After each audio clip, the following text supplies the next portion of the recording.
దేవా, అంటే ఈ క్యారెక్టర్కి ధనుష్ తప్ప ఇంకెవరు లేరని, ఇంకెవరు చెయ్యలేరు. ష్యూర్ ఇంకొక హీరో లేడు.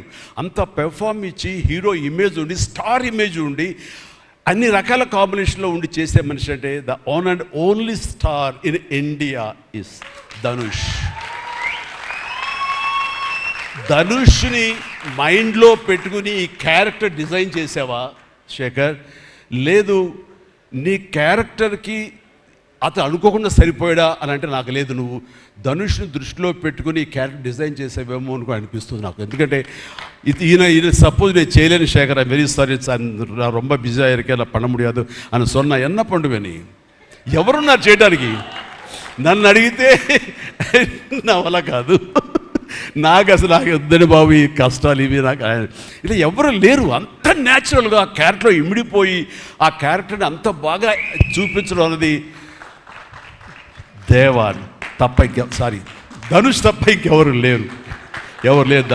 ధనుష్ నీకు బెస్ట్ యాక్టర్ అని చాలా మామూలు అయిపోయింది. మాకు ఎప్పుడైనా వస్తే వావ్ నాకు వచ్చిందో ఇచ్చి నేషనల్ బెస్ట్ యాక్టర్ అనుకోవాలి తప్ప నేను.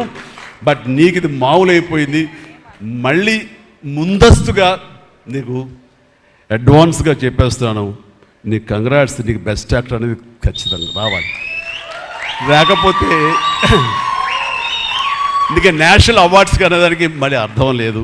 బట్ అది నీకు ఇది మామూలే, కానీ నీకు ఈ సినిమాకి వస్తే కనుక ఇందులో ప్రతి ఒక్కరికి అది గర్వకారణం. అది definitely you will win. Fantastic.